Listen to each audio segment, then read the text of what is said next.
He said, James, are you fine? I said, he said, what's the matter? I said, no problem.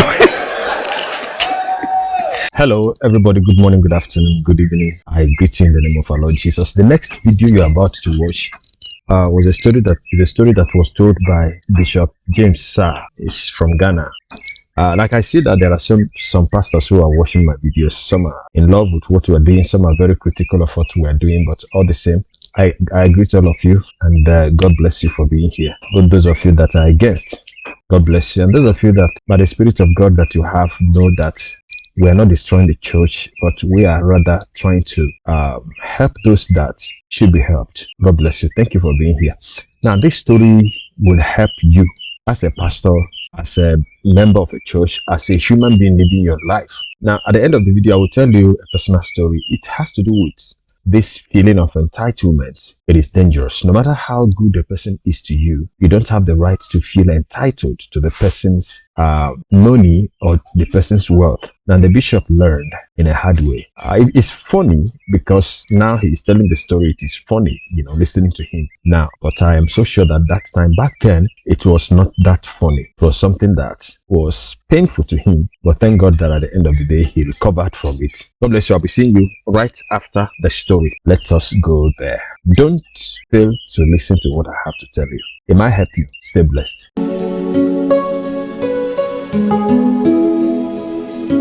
You are welcome to the End Time Truth Television, the channel for the lovers of truth, for the truth of the end time. So if you are a lover of truth, give us a subscription and God bless you.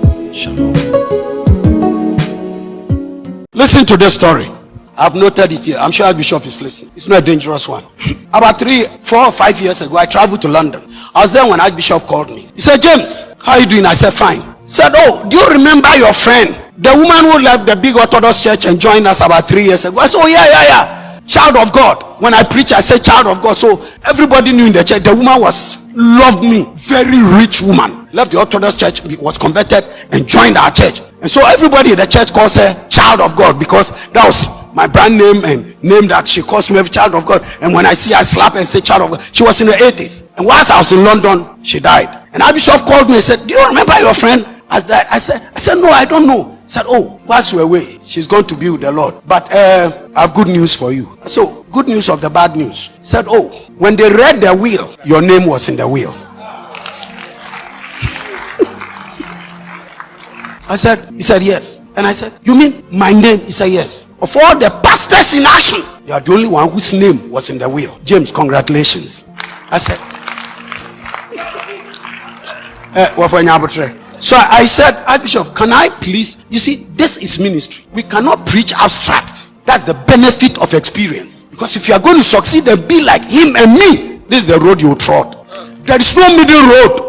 I said, Papa, can I cancel my ticket? Because my name is in the will. Can I cancel the ticket and come? He said, no. I said, I have 2 weeks. I'm not doing anything here in London. If this woman had died and put my name in the will, let me come down. He said, no, we met the family members and they have nothing against what the woman has written in your name. I couldn't sleep. For the 2 weeks I was there, I was in a state of perplexity. I was walking on thin air. I didn't know what to do. Finally, 2 weeks came. Papa will call me once and, well, James, are you okay? I said, I'm okay. But I want to come down because of this will thing. Finally, 2 weeks came. When I arrived at the airport, I called the Archbishop. I said, Papa, I'm in town. Can I come to your house? He said, no, go to the house. Be with your wife. Just have a good night. I'll see you tomorrow. The next morning, 8 o'clock, I was ready.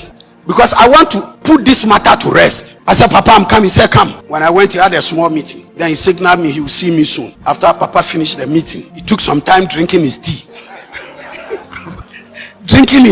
Then I tried to catch his eyes that I'm here.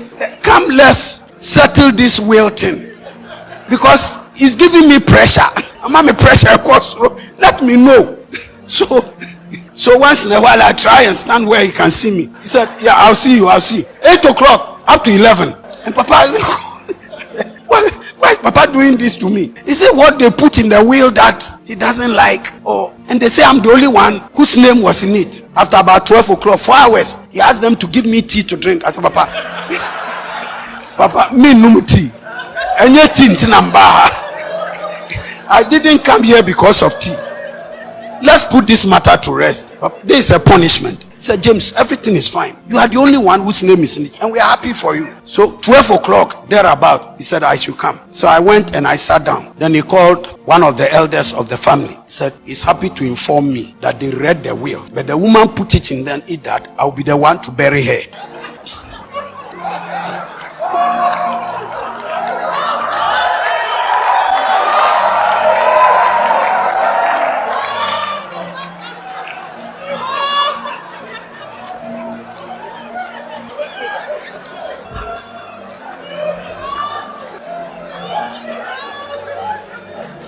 Archbishop asked me, am I okay? I said, I'm not okay. He said, what am I not okay about? I said, the will. What did the woman put in the will? He said, the woman put in the will that he has chosen me to bury her. I said, okay, Papa, is there not anything else? He said, no. Then he asked me, what do I want? Then I saw that I should change my game because the way the thing is going. He said, is there anything else I wanted? I said, no, I didn't want anything. What she has given me is enough for me. Give God a hand, amen.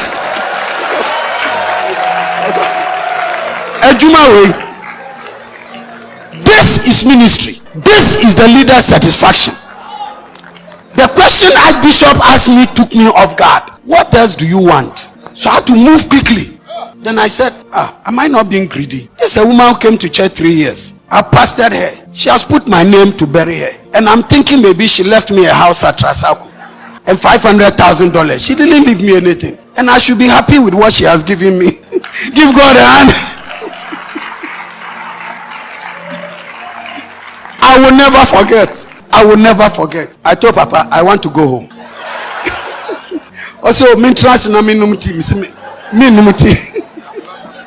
Say, Papa, me numti. Me pesa be coffee na me kwada. I want to go home and sleep because it's too much for one day.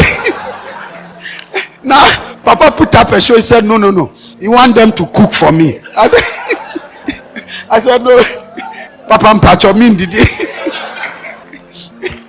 When I went home, I went and lay in bed. My wife came. He said, James, are you fine? I said, he said, what's the matter? I said, no problem.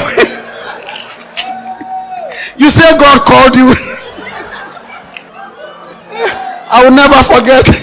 The woman is rich. I didn't get a dime. Kobo. And she put me in the wheel.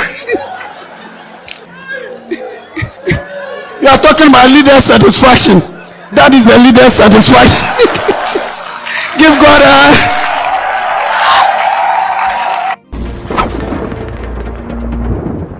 All right. You saw that, and you even saw that I think that probably was a ministers' conference, because I saw Pastor Eastwood. They are also rolling on the floor and they're laughing. All right. Now, so it was funny.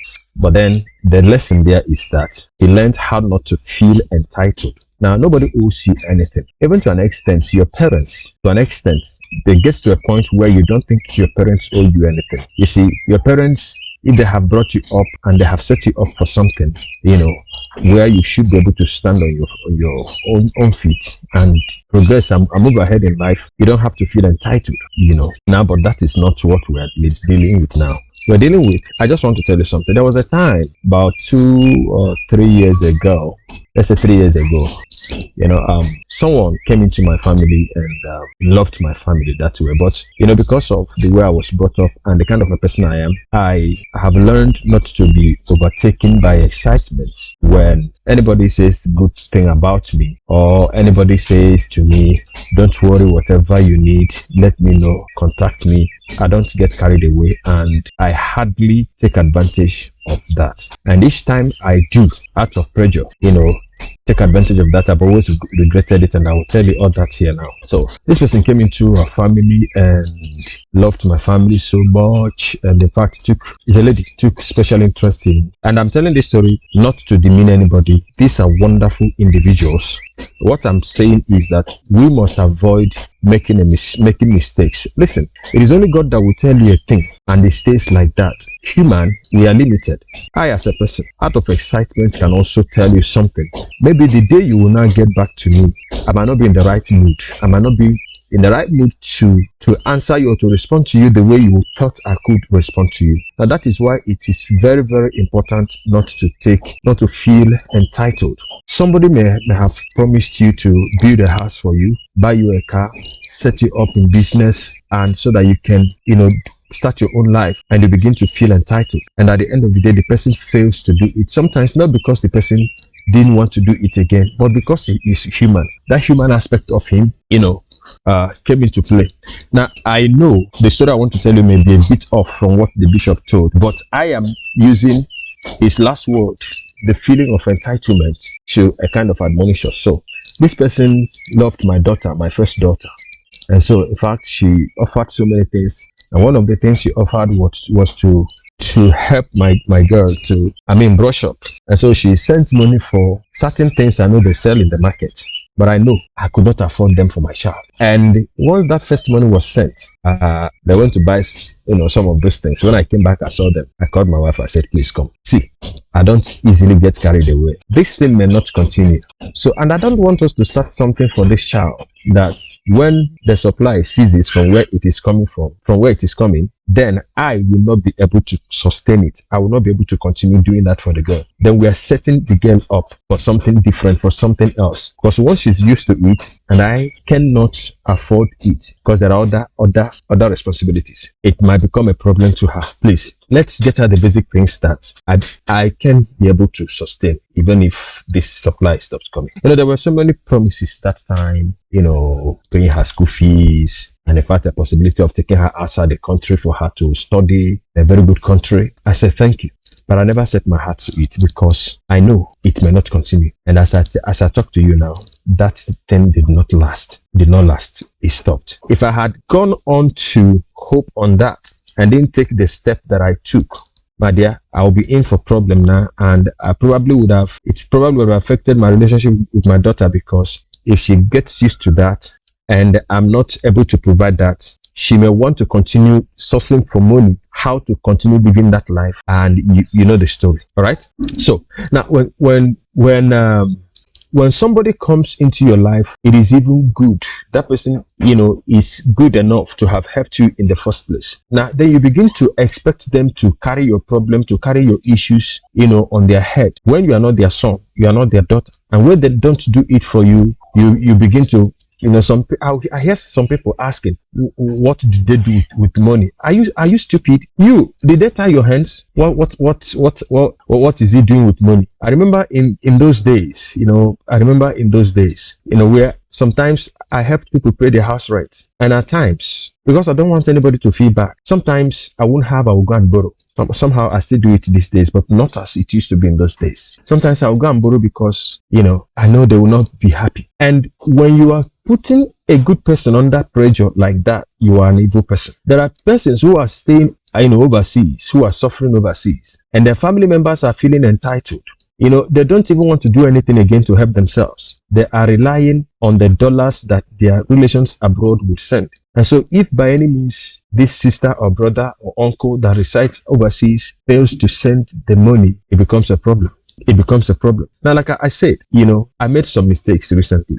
I came under severe pressure, serious pressure. And each time I leave how God has created me and do something else, I've always had reasons to regret it. Sometimes in the past, about 3 years ago, that was in 2020. This person came into my life and promised heaven and earth, how that, having come into my life, there will be no problem again. Friends, I don't put my heart on that because they are humans. Now, so I was handling a project. Somebody mistakenly pushed me into going into the project. The little money I had, I called the person. I said, look at this, tell me what it will take. And the person gave me an estimate that what I had would comfortably deal with. And so we entered into the project. In the middle of the project, I found out that what I had cannot even do 1/3 of the project. And unfortunately, we were already in it. Going back or stopping it was never possible. And I contacted this person. I said, please, can you give me a loan? I was not asking for free money. I said, can you give me a loan? I will pay. Hey, he gave me some kind of excuses. I said, fine, I understood. Because I also must have to, before I talk to you, I know that there is the possibility that you will say no. Now, some persons would say no because of the disappointment they have had from others. So this person said no. I said, fine, there's no problem. But where my heart got broken was that she spoke to another person who had respect for me and told the person, how is it possible that somebody that is living in Africa will be asking a person living outside of Africa for a loan? Where would he get the money from? God, I was broken. I was broken. I was like, look at me. And he didn't even tell only one person, but it was only the person who told me was the person who mustered the courage to tell me, Now, but eventually got to control of that. I was able to get the loan from somewhere, and God made provision, and we have been able to settle those loans. You see, so but why I'm saying this now is that feeling entitled or trusting and depending in human is so bad that you can make mistake, the mistake you're not even supposed to make. So all I'm saying is, instead of reposing your trust in human, put your trust in God. Recently, I came under severe pressure, and I spoke to a person I thought was a brother. I made the same mistake. I was asking for a loan. Things choked up seriously, and the burial of my mom, the plan was there and it's still there. And I spoke to this person I thought was a brother. We've been in constant communication and all that. Sometimes we even spoke on phone. And I said, please, can you give me a loan of such and such amount? I will pay back. That was the last time he spoke to me. I will send text message, greetings now, normal greetings. And before even that time, I pleaded on, ahead of time, I said, don't be offended though. Instead, this will offend you, just discard it and let it look like I've never spoken to you about it. So that was the last time, he responded to my messages. And I looked inward, and somehow I felt so bad. I felt bad. And I even had to write an apology note to someone. I said, please, I know that maybe the request I made for a loan could have angered you. Please just forgive me, forget about it. I understand that anytime I do something that God doesn't allow me to do, and in that form, I don't trouble people at all. Even when my mom was alive, growing up, she would tell you, I'd rather die in pains than open up. She knows that. And my elder siblings know that, my sisters. I don't talk. But each time, I go outside of my way to do except at some point in time, I'm convinced God wants me to take that step. If I do it outside of that conviction, I've always had problems. I've always had pains and heartbreaks. So that was what the bishop was actually struggling with. He was feeling entitled that his name being in the will of the woman was that the woman probably had willed something to him, and not realizing that it was actually an honor to be the one that was, penned down to be the pastor that will bury her. And while I was listening, I was like, life is not even a guarantee. So he ought to be happy that, because somebody, God, a man who called me on phone last 2 weeks or 3 weeks ago to ascertain the date of my mother's burial that he wants to attend. It's not from my tribe. He's a Yoruba man, but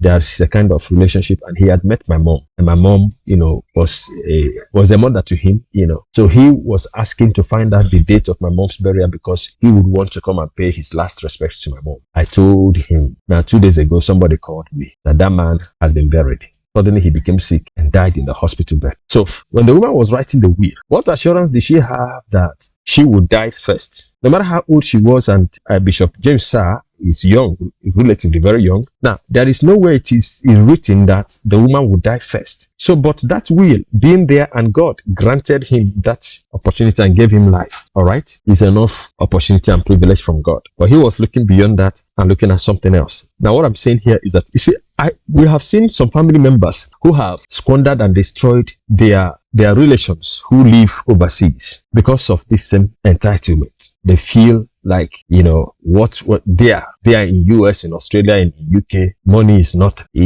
because of the poverty in our country. If you send $100 to a person now, of course that person is getting more than 100,000 naira. So they would have sat down and calculated for you. They would have calculated for you that you'll be having $1 million in your bank account, whereas they don't know that you may not even be having up to $10,000 in your own bank account, because you are working and you are settling bills. So some persons are working, sending funds home for investment, and those family members who are feeling entitled that what you sent is just a peanut, so they are eating it, they are spending it. And I was having a discussion with someone yesterday who told me how a person got the connection with somebody in power who was investing in land, and the person will be sent to go and buy a land. The person will go, if the land, for instance, was about 10 plots, this middleman will say it's 15 plots, and the person will send the money and he will pay for 10 plots. Of course, the land is 10 plots. They will keep back the money for 5 plots. He was eating in millions, and he was looking at it as an opportunity. I told the person, I said, well,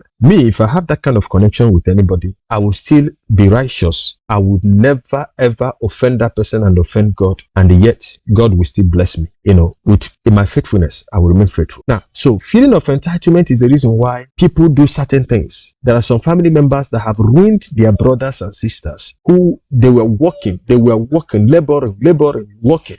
They gave themselves targets. I'm going to stay in Germany 5 years, 6 years, 10 years maximum. And by then I would have built a very good house and acquired some landed properties, so that when I come back, I will fall back to those things, and I will start my life in my country. At the end of the day, they returned, and they returned home to nothing. They came back home to nothing. It is about entitlement. It is very dangerous, and I wish that people will learn. And those of you in ministry, don't go into ministry feeling entitled to your members' money. Don't feel entitled to your members' pockets and bank accounts. It is not yours. It's not yours. When they don't give you, don't begin to feel aggrieved in the inside, and sometimes you even curse them in your heart because they have not given to you. You are not entitled to it. If they have given to you, God touched their hearts to give you. And if he stopped, understand that God has stopped touching them to give you. And God may also touch another person to give you. Life goes on. Let us remain good. God bless you. I'll be seeing you in the next video. Let's know what you think about this. Thank you so much, and God bless you. From me to you. Shalom.